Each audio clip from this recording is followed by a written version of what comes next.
매직트리하우스. Dinosaurs Before Dark. Listening and Reading Practice. Chapter 1. Into the Woods. Help! A monster, said Annie. Yeah, sure, said Jack. A real monster in Frog Creek, Pennsylvania. Run, Jack, said Annie. She ran up the road. Oh, brother, thought Jack. This is what he got for spending time with his 7-year-old sister. Annie loved pretend stuff. But Jack was 8.5. He liked real things. Watch out, Jack.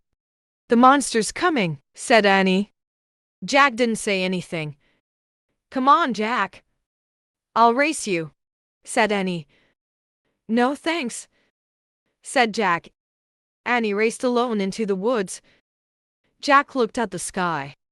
The sun was about to set. Come on, Annie. It's time to go home, yelled Jack. But Annie didn't answer. Jack waited. Annie, he called again. Jack! Jack! Annie shouted. Come here. Quick! Jack groaned. This better be good. Good, he said. Jack left the road and headed into the woods. The trees were lit with a golden late afternoon light. Over here, called Annie. Annie was standing under a tall oak tree. Look, she said. She pointed at a rope ladder. It was hanging down from high in the tree. Wow, Jack whispered. At the top of the tree was a tree house, tucked between two branches. That must be the highest tree house in the world, said Annie. Who built it? Asked Jack. I've never seen it before. I don't know, but I'm going up, said Annie. No, we don't know who it belongs to, said Jack. Just for a teeny minute, said Annie. She started up the ladder. Annie, come back, said Jack. But Annie kept climbing. She climbed all the way up to the tallest branches. Jack sighed. Annie, it's almost dark. We have to go home. Annie disappeared inside the treehouse. Annie, Jack called. Jack waited a moment. He was about to call again when Annie poked her head out of the treehouse window. Books! Annie shouted. What? Jack said. It's filled with books, said Annie. Oh man, Jack thought. He loved books. Jack pushed his glasses into place. He gripped the sides of the rope ladder and started up.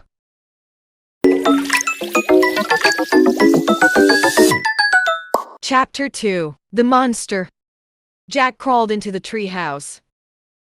Wow, he said. The treehouse was filled with books. Books were everywhere, very old books with dusty covers and new books with shiny, bright covers. Look, said Annie. You can see far away. She was peering out the treehouse window. Jack looked out the window with her. Below were the tops of the other trees. In the distance he could see the Frog Creek Library and the elementary school and the park. Annie pointed in the other direction. There's our house, she said. Annie was right. Jack could see their white wooden house with its green porch. In the yard next door was their neighbor's black dog, Henry. He looked very tiny. Hi, Henry, shouted Annie. Shush! We're not supposed to be up here, said Jack. Jack glanced around the treehouse again. He noticed that bookmarks were sticking out of many of the books. I wonder who owns all these books, he said. I like this one, said Annie. She picked up a book with a castle on the cover. Here's a book about Pennsylvania, said Jack. He turned to the page with the bookmark. Hey, here's a picture of Frog Creek, said Jack. It's a picture of these woods. Oh, here's a book for you, said Annie. She held up a book about dinosaurs. A blue silk bookmark was sticking out of it. Let me see, said Jack. He set his backpack down on the floor and grabbed the book from Annie. Okay, You look at that one, and I'll look at the one about castles. said Annie. No, we'd better not, said Jack. We don't know who these books belong to. But even as he said this, Jack was opening the dinosaur book to the place where the bookmark was.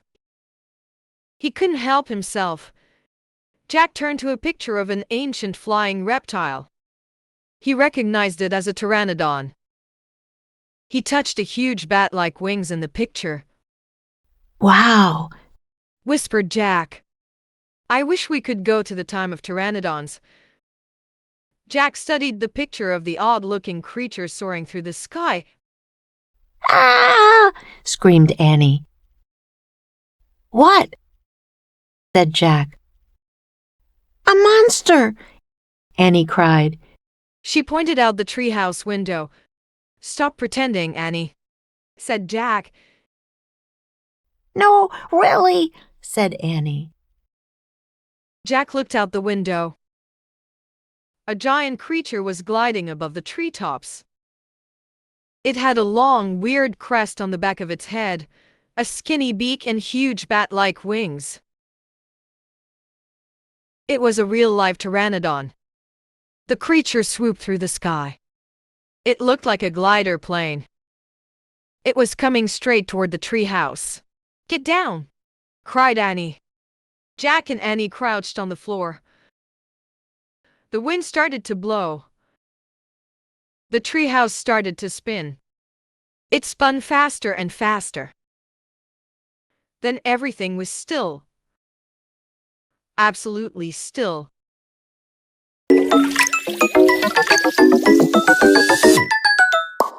Chapter 3. Where is here? Jack opened his eyes. Sunlight slanted through the window. The treehouse was still high up in a tree. But it wasn't the same tree. Where are we? Said Annie. She and Jack looked out the window. The pteranodon was soaring through the sky. The ground was covered with ferns and tall grass. There was a winding stream, a sloping hill, and volcanoes in the distance. I didn't know where we are, said Jack. The pteranodon glided down to the base of the tree. It landed on the ground and stood very still. So what just happened to us? Said Annie. Well, said Jack, I was looking at the picture in the book, and you said, wow, I wish we could go to the time of pteranodons. Said Annie. Yeah, and then we saw a pteranodon in the Frog Creek woods. Said Jax. Yeah, and then the wind got loud, and the treehouse started spinning. Said Annie. And we landed here. Said Jack. And we landed here. Said Annie. So that means. Said Jack. So that means. What? Said Annie. I don't know.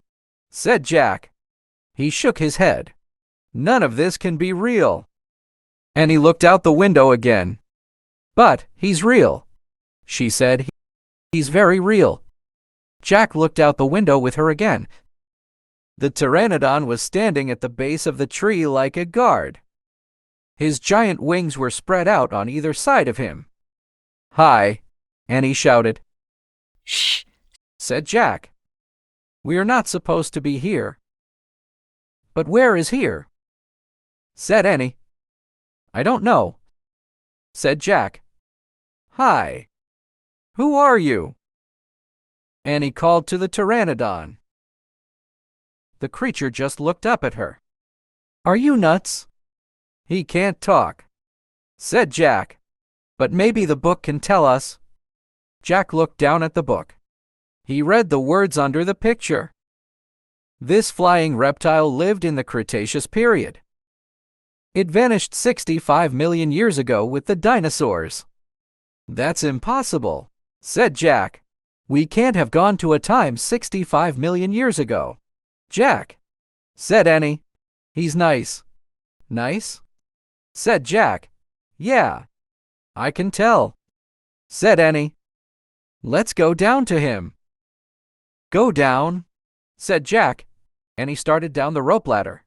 Hey, come back, said Jack. But Annie kept going.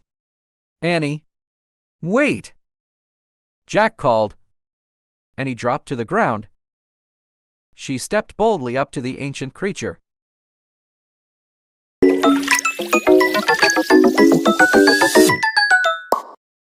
Chapter 4. Henry. Jack gasped as Annie reached out her hand toward the pteranodon. Oh no, he thought. Annie was always trying to make friends with animals, but this was going too far.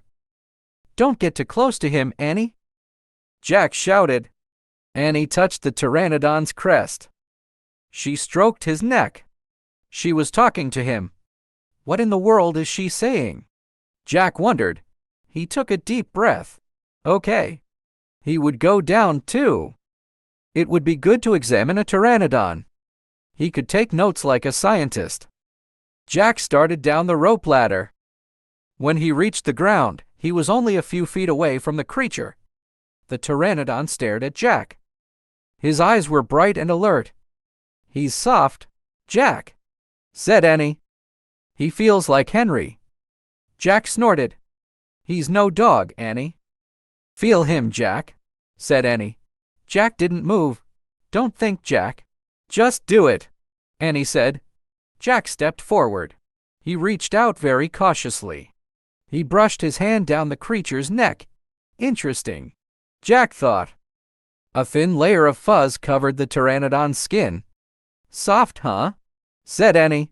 Jack reached into his backpack and pulled out a pencil and a notebook. He wrote, Fuzzy skin. What are you doing? Asked Annie. Taking notes, said Jack.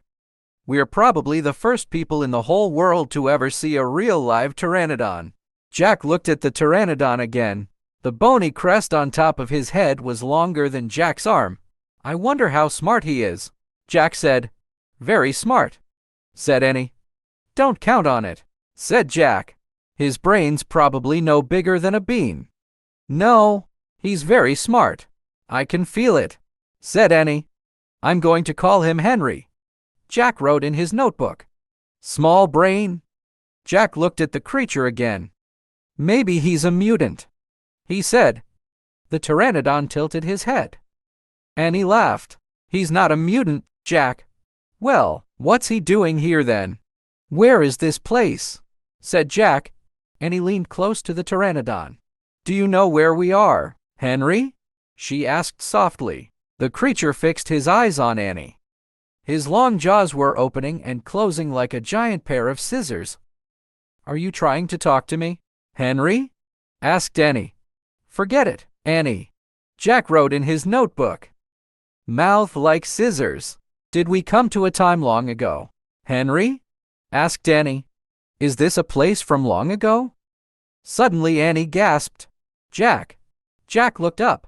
Annie was pointing toward the hill. On top stood a huge dinosaur.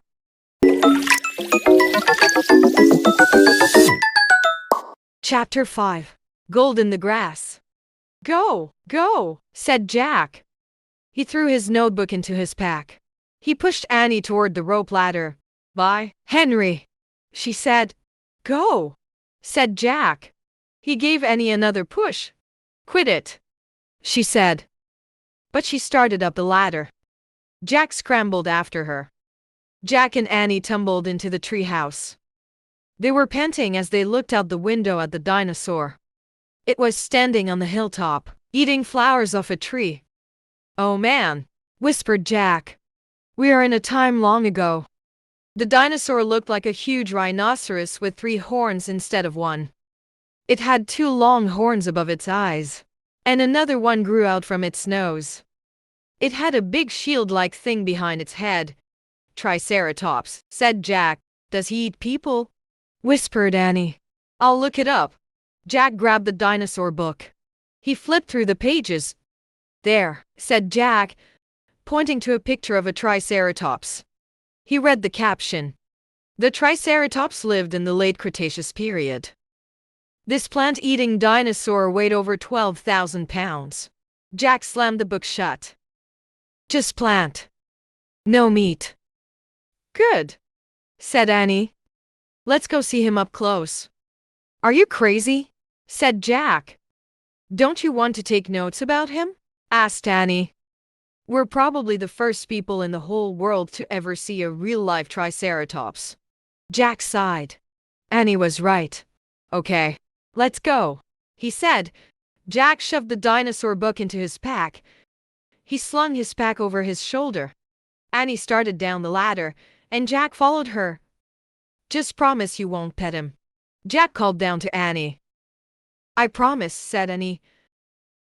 Promise you won't kiss him, said Jack. I promise, said Annie. Promise you won't talk to him. I promise, said Annie.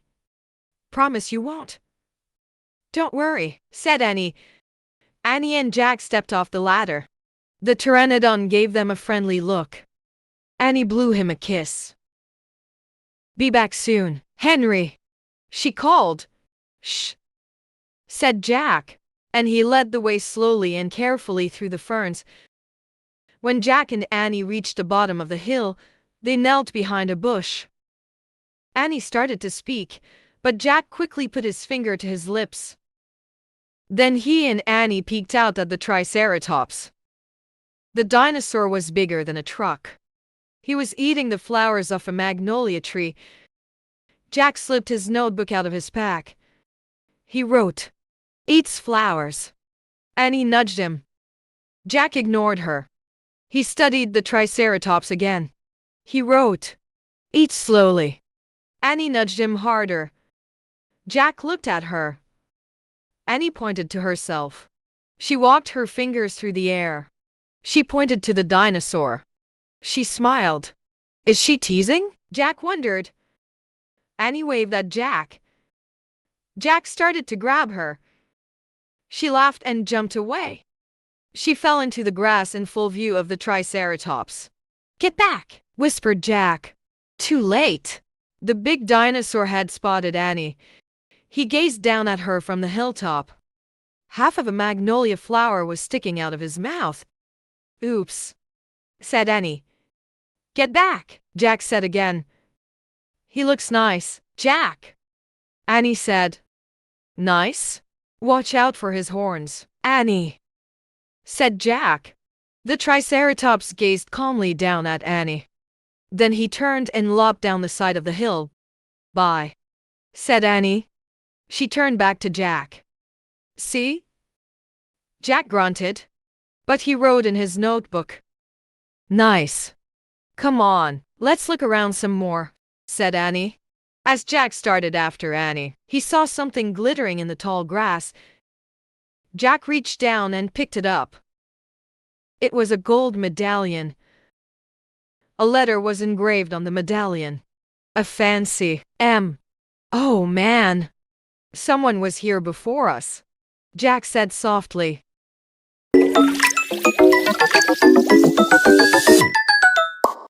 Chapter 6. Dinosaur Valley. Annie, look at this, Jack called. Look what I found. Annie had gone up to the hilltop. She was picking a flower from the magnolia tree. Annie, look! A medallion, shouted Jack. But Annie wasn't paying attention to Jack. She was staring at something on the other side of the hill. Oh, wow, she said. Clutching her magnolia flower, she took off down the hill.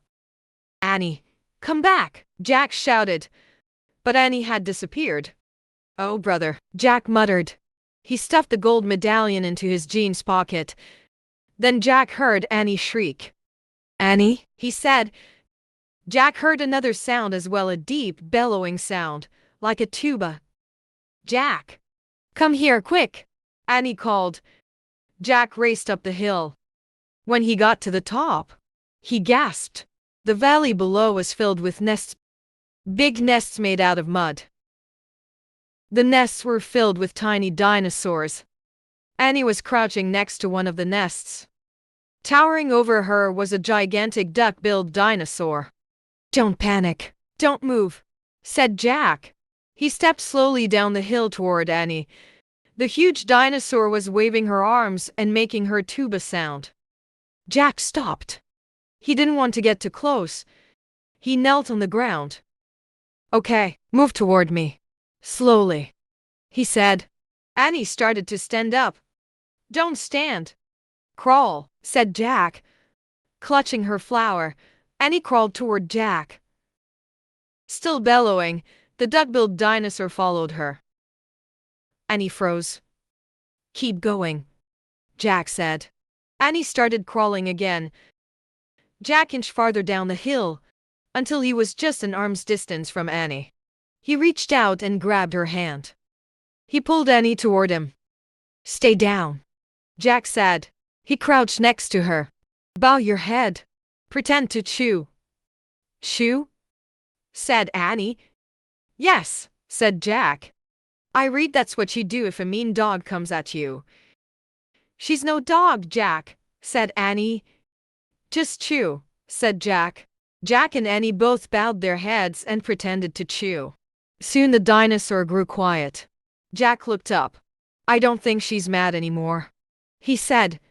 You saved me, said Annie. Thanks. You have to use your brain, Annie, said Jack. You can't just go running to a nest of babies. There's always a mother nearby. Annie stood up. Annie, don't, said Jack. Too late. Annie held out her magnolia flower to the dinosaur. I'm sorry I made you worry about your babies, she said. The dinosaur moved closer to Annie. She grabbed the flower from her hand. She reached for another. No more, said Annie. The dinosaur let out a sad tuba sound. But there are more flowers up there, Annie said. She pointed to the top of the hill. I'll get you some. Annie hurried up the hill. The dinosaur waddled after her. Jack quickly looked at the dinosaur babies. Some were crawling out of their nests. Where are the other mothers? Jack wondered. Jack took out the dinosaur book. He flipped through the pages. He found a picture of some duck-billed dinosaurs. He read the caption. The Anatosauruses lived in colonies. While a few mothers babysat the nests, others looked for food. So, there were probably more mothers close by, looking for food. Hey, Jack, Annie called. Jack looked up. Annie was at the top of the hill, feeding magnolia flowers to the giant Anatosaurus. Guess what? Annie said. She's nice too. Suddenly the Anatosaurus made her terrible tuba sound. Annie crouched down and started to chew. The dinosaur charged down the hill. She seemed afraid of something. Jack put the book on top of his pack. He hurried to Annie. I wonder why she ran away, said Annie. We were starting to be friends. Jack looked around. What he saw in the distance almost made him faint. An enormous monster was coming across the plain. The monster was walking on two strong legs. It was swinging a long, thick tail and dangling to tiny arms. It had a huge head and its jaws were wide open. Even from far away, Jack could see its long, gleaming teeth. Tyrannosaurus Rex, whispered Jack.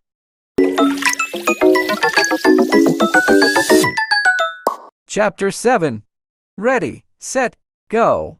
Run, Annie, run, cried Jack. Run to the treehouse. Jack and Annie dashed down the hill together. They ran through the tall grass and ferns and past the pteranodon.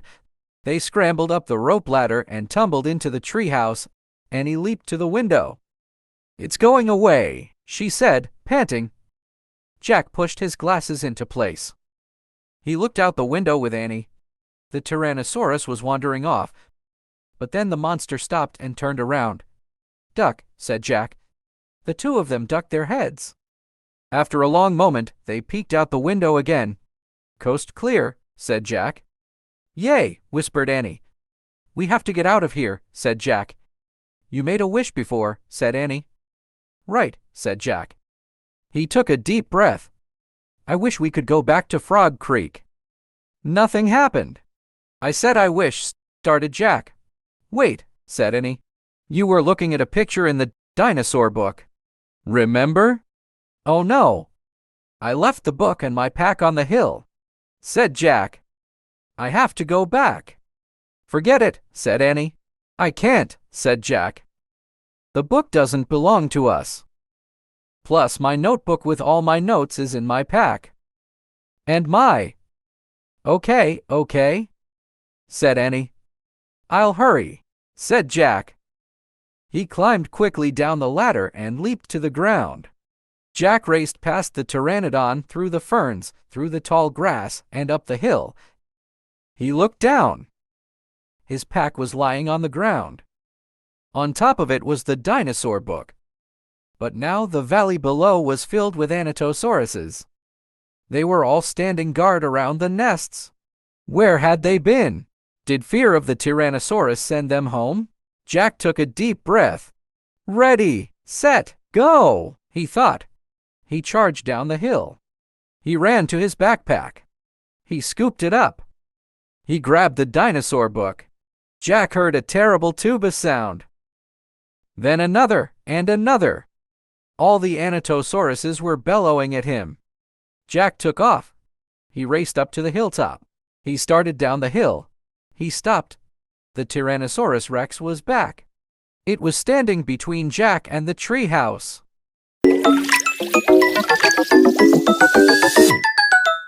Chapter 8. A giant shadow. Jack jumped behind the magnolia tree. His heart was beating so fast he could hardly think. He peeked out at the giant monster. The horrible-looking creature was opening and closing its huge jaws. Its teeth were as big as steak knives. Don't panic, thought Jack. Think. He peered down at the valley. Good. The duck-billed dinosaurs were sticking close to their nests. Jack looked back at the Tyrannosaurus. Good. The monster still didn't seem to know he was there. Don't panic. Think. Think. Maybe there's information in the book. Jack opened the dinosaur book. He found Tyrannosaurus Rex. He read. Tyrannosaurus Rex was one of the largest meat-eating land animals of all time. If it were alive today, it could eat a human in one bite. Great, thought Jack. The book was no help at all. Jack tried to think clearly. He couldn't hide on the other side of the hill. The anatosauruses might stampede. He couldn't run to the treehouse. The Tyrannosaurus might run faster. Maybe he should just wait for the monster to leave. Jack peeked around the tree. The Tyrannosaurus had wandered closer to the hill. Something caught Jack's eye. Annie was coming down the rope ladder. Is she nuts? What is she doing? Jack wondered. Jack watched Annie hop off the ladder. Annie hurried over to the pteranodon. She was talking to him. She was flapping her arms. She pointed at Jack, at the sky, at the treehouse. She is nuts, Jack thought. Go back up in the tree. Jack whispered. Go. Jack heard a roar. The Tyrannosaurus Rex was looking in his direction. Jack hit the ground. The Tyrannosaurus Rex was coming toward the hill.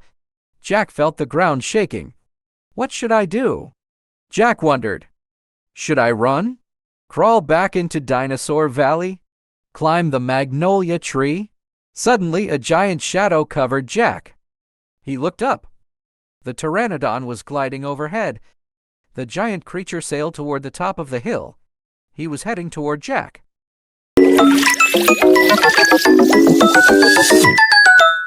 Chapter 9. The Amazing Ride. The pteranodon coasted down to the ground. He stared at Jack with his bright, alert eyes. What was Jack supposed to do? Climb on. But I'm too heavy, thought Jack.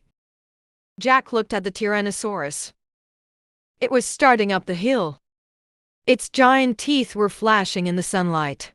Okay, thought Jack. Don't think. Just do it. Jack put his book in his pack. Then he climbed onto the pteranodon's back. He held on tightly. The creature moved forward. He spread his wings and lifted off the ground. Jack nearly fell off as they teetered this way and that. The pteranodon steadied himself and rose into the sky. Jack looked down. The Tyrannosaurus was staring up at him and chomping the air. The Pteranodon glided away. He sailed over the hilltop and over the valley. He circled above all the duck-billed dinosaurs and all the nests filled with babies.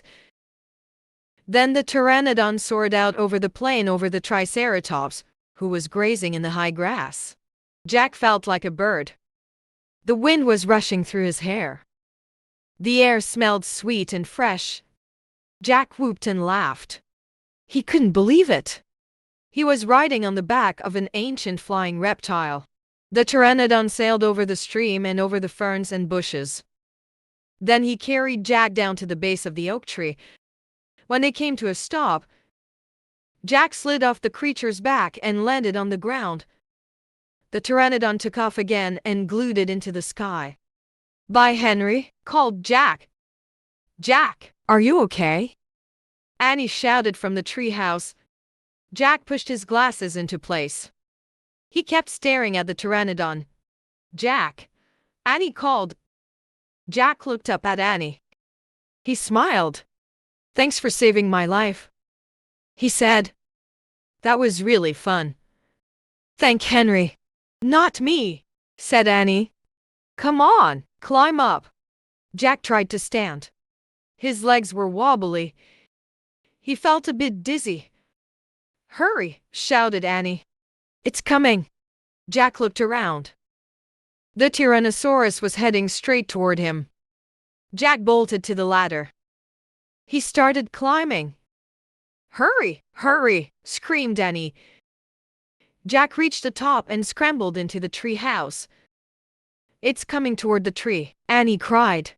The dinosaur slammed against the oak tree. The tree house shook like a leaf in the wind. Jack and Annie tumbled into the books. "Make a wish to go home," cried Annie. "We need the book." "The Pennsylvania book," said Jack. "Where is it?" They both searched madly around the tree house. "Found it," said Jack. He grabbed the book and flipped through the pages. He found the photograph of the Frog Creek woods. Jack pointed to the picture in the book. "I wish we could go home," he shouted. The wind began to blow. Jack closed his eyes. He held on tightly to Annie. The treehouse started to spin. It spun faster and faster. Then everything was still. Absolutely still. Chapter 10. Home Before Dark. Jack heard a bird singing. He opened his eyes. He was still pointing at the picture of the Frog Creek woods. He peeked out the treehouse window. Outside he saw the exact same view as the picture in the book. "We're home," whispered Annie.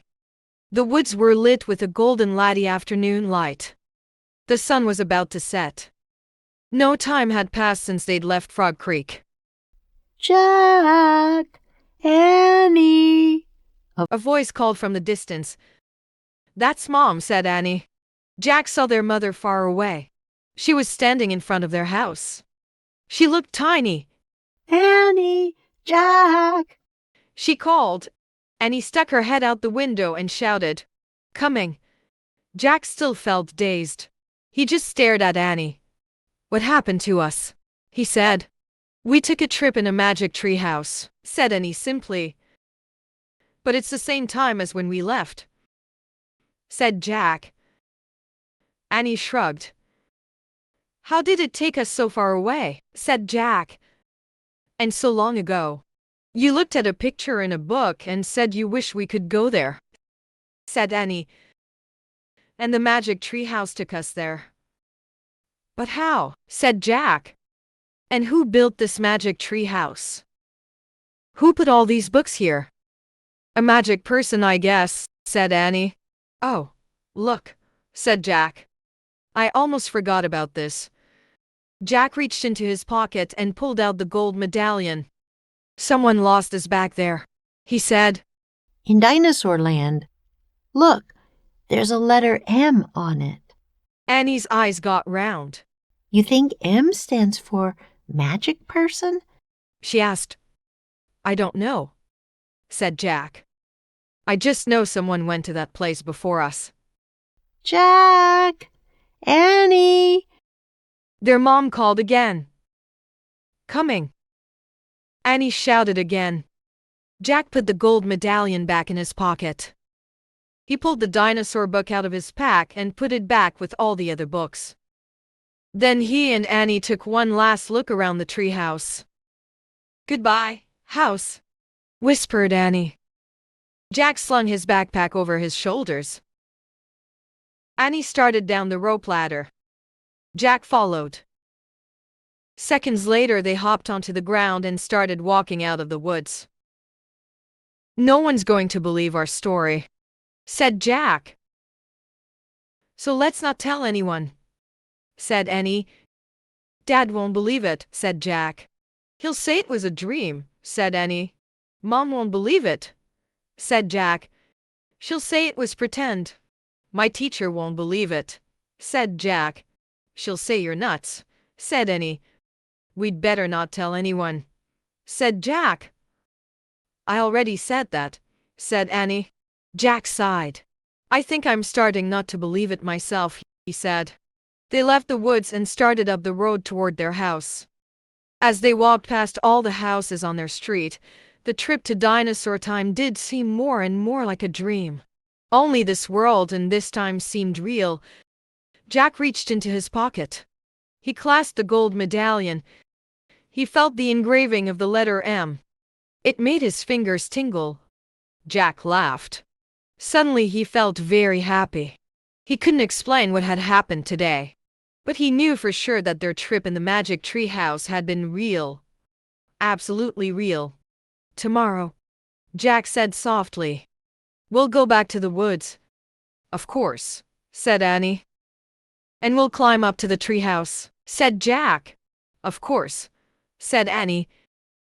And we'll see what happens next, said Jack. Of course, said Annie. Race you! And they took off together, running for home.